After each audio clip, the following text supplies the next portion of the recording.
Hello, happy Tuesday afternoon to you. The third week of our survey or introduction to Christianity. Today we're going to talk about Orthodoxy and Heresy, a number of the early heresies that arose within the first 3 or 4 centuries of Christianity that eventually forced the Christian clergy to better define their doctrine and to come up with the creeds. So, this is week 3. This is lecture 3B, Orthodoxy and Heresy. I'm going to jump right in, and we'll talk at the end if you have any questions. Thank you. So, we're using Alistair McGrath's Christian History and Introduction, and today we're covering pages 52 through 65.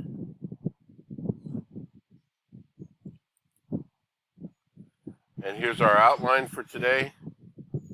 We already talked about the imperial religion.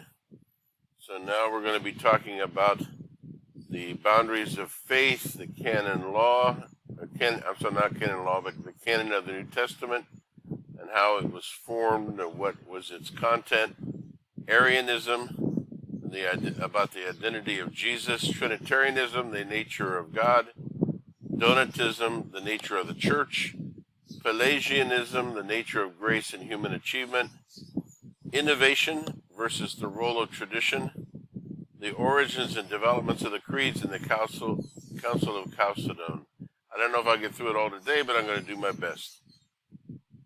So, fuzzy theology. One of the challenges confronting the early church was the consolidation of its religious beliefs. The historical evidence suggests that this was not initially seen as a huge priority. Even by the middle of the 2nd century, most Christians appear to have been content to live with a certain degree of theological fuzziness. Theological imprecision was not seen as endangering the coherence or existence of the Christian church. There were more pressing things to worry about, like occasional persecution. And here is a picture of Nestorius, Arius, Athanasius. The boundaries of faith, the rise of controversy within the Christian churches over the doctrines, especially concerning the identity and significance of Jesus of Nazareth. This led to a tightening of the boundaries of what was to be considered as authentic Christianity. The periphery of the community of faith, once relatively loose and porous, came to be defined with increasing vigor or rigor. Views that were regarded as acceptable in an earlier and less reflective age began to fall out of favor as the rigorous process of examination accompanying the controversies of the age began to expose their vulnerabilities and deficiencies. Ways of expressing certain doctrines, which earlier generations regarded as robust, began to appear inadequate under relentless examination. So some examples of the controversial doctrines in this development can be seen in the early Christian reflection about the doctrine of creation. Many early Christian writers took over existing Jewish notions of creation, which tended to see the act of divine creation primarily as an imposition of order on pre-existing matter, or the defeat of chaotic forces. Other Christian theologians, however, argue that the New Testament clearly sets out the idea of creation as the calling into being of all things from nothing, an idea that later came to be known as creation ex nihilo, which comes from the Latin out of nothing. Similar processes can be seen taking place in other areas of Christian thought, especially in relation to the church's understanding of who Jesus was. Early Christian doctrinal development can be compared to an intellectual journey of exploration, in which a range of possible ways of formulating core ideas were examined, some to be affirmed, others to be rejected.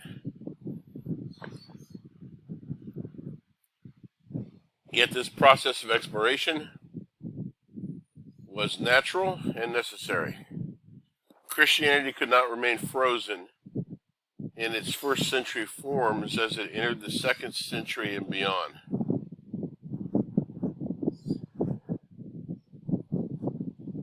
It faced new intellectual challenges, which demanded that it proved itself capable of engaging with religious and intellectual alternatives to Christianity, especially two particularly strong currents of thinking, Platonism and Gnosticism. The process of the conceptual expansion of the contents of the Christian faith proceeded slowly and cautiously. The final crystallization of this process of exploration can be seen in the formation of the creeds, public, communally authorized statements of faith which represented the consensus fidelum, the consensus of the faithful, rather than the private beliefs of individuals. This voyage of intellectual exploration involved investigating paths which ultimately turned out to be barren or dangerous. In other words, there were a few dead ends along the way. Some views that were recognized along these lines were Ebionitism and Docetism, which were later declared to be heretical. And yet, certain Christian communities followed these belief systems as early as the late first century. Although many Christian writers, such as Tertullian, held that the antiquity of a theological view was a reliable guide to its orthodoxy, this simply was not correct.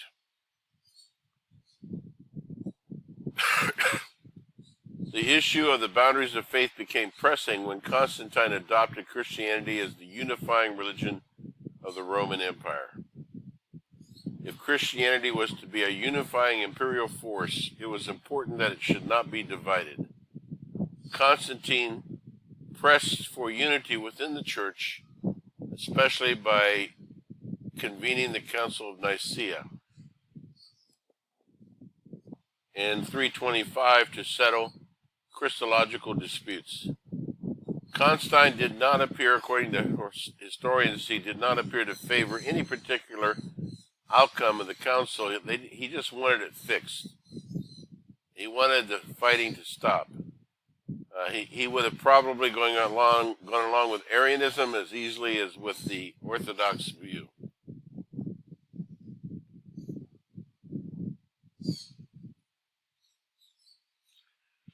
Yet Christianity was not like classical Roman religions, which primarily focused on matters of practice, such as ceremonies, rituals, and binding oaths, all of which were seen as a means of creating unity and cohesion within families, cities, and states. Christianity was about ways of thinking about the world, about ideas. Defective ways of conceiving the Christian faith led to inadequate ways of implementing it. Faithfulness and integrity could not be maintained simply by the regulation of practice. Ideas mattered, and the only way of working out which were the best ideas was through debates.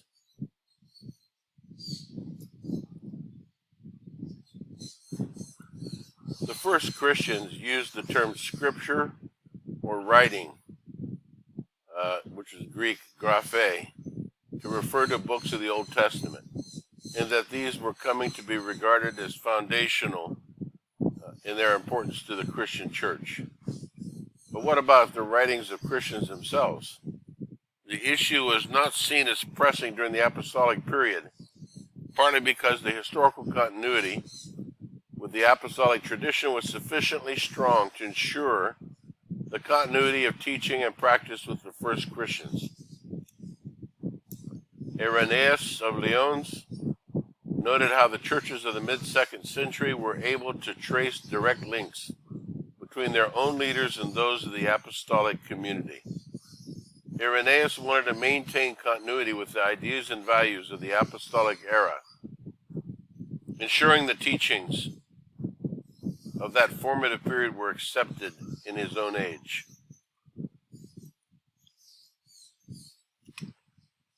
So there was a growing consensus on canonicity. An inner core of texts emerged early in the 2nd century, which were widely regarded as authoritative by most Christians, and with a more diffuse outer core, which some, but not all churches, regarded as useful.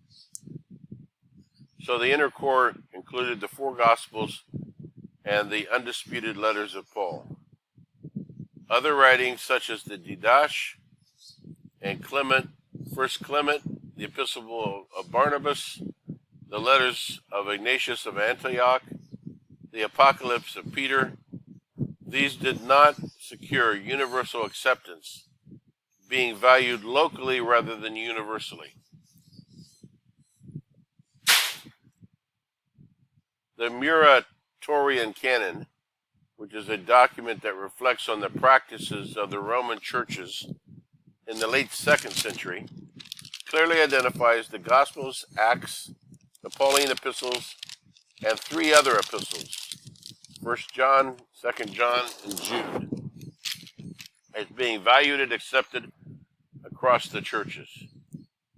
Other works such as the Revelation of John and the Apocalypse of Peter are received, although with cautionary comments, some do not wish these to be read in the churches. By the beginning of the 3rd century, without any form of international consultation, something very similar to today's New Testament canon came to be accepted by most churches.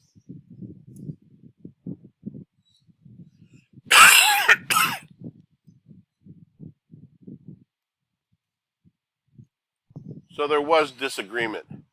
However, the disagreement was in the periphery, not in the core canon. The term antilegomena, let me see if I can pronounce it, antilegomena, which in Greek are writings that are disputed, came to be used for a small group of texts that were not universally accepted by Christians.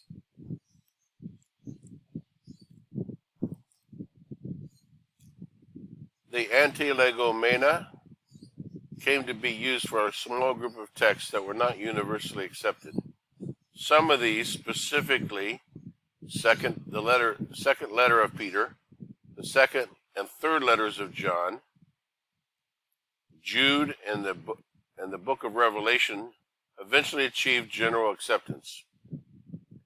Others, such as the Didache and the Apocalypse of Peter, did not.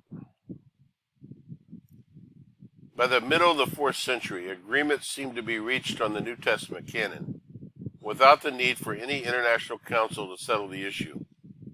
And that's important. Athanasius of Alexandria circulated an Easter festal letter of 367, which set out the New Testament canon in the form accepted today. Athanasius does not appear to see himself as determining what books were to be included in the biblical canons, but rather recognizing the pre-existing consensus. The formation of the New Testament canon was shaped by the habits of Christian communities, not political decisions by the Christian bishops.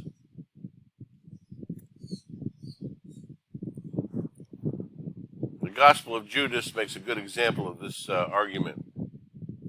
There's very little historical evidence that the church tried to repress certain works, such as the Gospel of Thomas or the Gospel of Judas. The Gospel of Judas, for example, is a late document, originating within a marginalized Egyptian sect within Christianity, which believed that it was in possession of secret knowledge. These documents were not known to Christian congregations in Rome or Antioch in the 2nd century. No serious case can be made for their inclusion in the New Testament canon. And by extension, no case can be made that the officials of the church tried to suppress them. So this brings us to Arianism, the identity of Jesus. One of the greatest challenges faced by the early church was the weaving together of the threads of the New Testament witness to the identity of Jesus of Nazareth into a coherent theological tapestry. Christians gradually came to realize that no existing analogy or model was good enough to meet their needs in expressing the significance of Jesus of Nazareth. The concept of the Incarnation began to emerge as of central importance to the Church's understanding of Jesus Christ. How, many ask, how could an immutable God enter into history? This actually ran in the face of contemporary Greek philosophy, which viewed the universe or the cosmos as unchanging and eternal, and viewed God as a perfect being who never changed and therefore never suffered. This was the Hellenistic philosophy or cosmology. The notion of God entering into and dwelling within this transitory changing order seemed inconceivable and proved a significant barrier to cultured pagans embracing Christianity. So along comes a guy named Arius, whose fundamental belief was that Jesus Christ was not divine in any meaningful sense of the word. He was a first among creatures, that is, preeminent in rank within the created order, yet someone who was created rather than being divine. The Father is thus existed before the Son. They were not coexistent and co-eternal. This is the point made by Arius. There was a time when he was not. Only the Father is unbegotten. The Son originates from this one source of being. There are several Christian sects or pseudo-Christian sects that are not considered to be Orthodox Christianity, that depart from Orthodox Christianity precisely on this point of viewing Christ as a first among creatures or a first begotten rather than incarnation of God himself. Athanasius of Alexandria comes along to oppose Arius, and he lived from 293 to 373 in the Common Era. For Athanasius, Arius had destroyed the internal coherence of the Christian faith, rupturing the close connection between Christian belief and worship. There are 2 points of particular importance that underlie Athanasius. First, he argues that it is only God who can save. And the second point that Athanasius made is that Christians worship and pray to Jesus Christ. Here's a picture of Athanasius, I believe, on the left. And in the middle, it's a gathering of the bishops with Constantine with his foot on, I'm blocking it, with his foot on Arius at his feet.